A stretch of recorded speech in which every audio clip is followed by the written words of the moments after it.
here's where things get bad for Descartes. He's wondered whether God could be tricking him about all sorts of things, and he's determined that, yeah, God could, but God wouldn't, because the Catholic God is not only perfectly powerful, but also perfectly benevolent, perfectly good.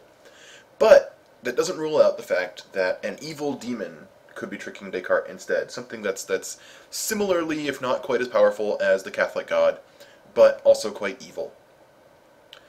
Remember now, he doesn't actually think that there's actually an evil demon tricking him, anything like that. But he needs to consider, could this be the case? Is it at least in the realm of possibility? And he's going to say yes. Right? We can also think of this in terms of a mad scientist, we could be in the Matrix, etc. Some incredibly powerful thing could be tricking us about everything in life. So an evil demon could control Descartes' mind, and could convince him that everything he thinks he knows is actually in Descartes' mind true, but in reality false. So now Descartes needs to doubt absolutely everything. The existence of his own body, math, logic, right? So everything, the few things that he held on to before from the dream case, right? That little bit of math, the little bit of logic, the basic colors, the basic shapes, right? Even those could be false if there's an evil demon controlling his mind. I'm going to take a little break here. I've put together a little chart just to look at what Descartes has lost in each method and what he's kept. So in the first method, the senses, right, we know that our senses might deceive us, so we're not sure about things that are far away, things that happen quickly, but if we check carefully, then we're okay. The second method, sometimes, right, when we're dreaming, we don't know it until we wake up. This means that anything we're experiencing, at least in principle, right, could be a dream right now. But lets us keep, because dreams are like paintings, Descartes thinks, shapes, colors, math, logic, that kind of thing. The third problem is the really big one. It's that an evil demon might be deceiving us, and this means everything is doubtful. It's not clear by the end of Meditation 1 that we get to keep anything at all. This is scary for Descartes, and should be a little bit scary for you. It's not a good thought to think that absolutely everything you know might be wrong. So as we start Meditation 2, Descartes is in a really bad spot, right? All he needed, his whole project, was to find one certain thing. And it looks like maybe absolutely nothing will fit the bill. Maybe absolutely nothing is certain enough to be that firm foundation for all of his beliefs. Now remember again, it's not that he's in such a bad spot as to think that he's really being tricked by a demon right now.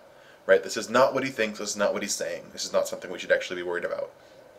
But, right, the very possibility that there might be an evil demon tricking him means that he's not 100% positive. So no belief, it looks like, could be his absolute firm, certain foundation. So what's he going to do? Well, he wonders, should I go so far as to doubt even that I exist in the first place, if this evil demon might be tricking me? And here he goes, wait, I can't doubt that. That's impossible. And here's why. It's sort of a grammatical point. If something is deceiving him, there needs to be a him to be deceived. If you think about it, right, there can't be deception without someone to be deceived. So the demon can't trick Descartes if he doesn't exist in the first place to be tricked. You can't trick something into thinking it exists, because that thing must exist to be tricked in the first place.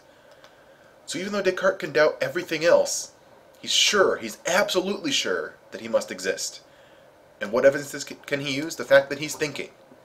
Right? He might doubt that he has a body, he might doubt where he is, he might doubt when he is. He can be sure that he's thinking.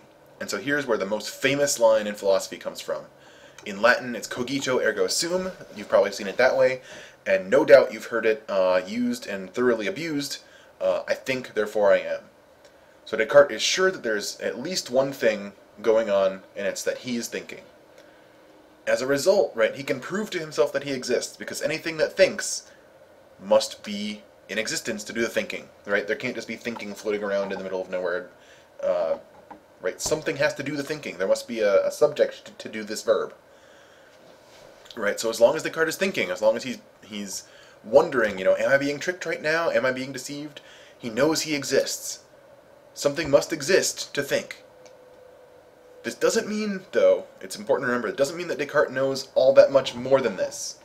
Right? This doesn't mean that René Descartes, living in the 1600s and sitting in his study with a body and a job and in the church, all of this. This doesn't mean he knows any of that yet, right?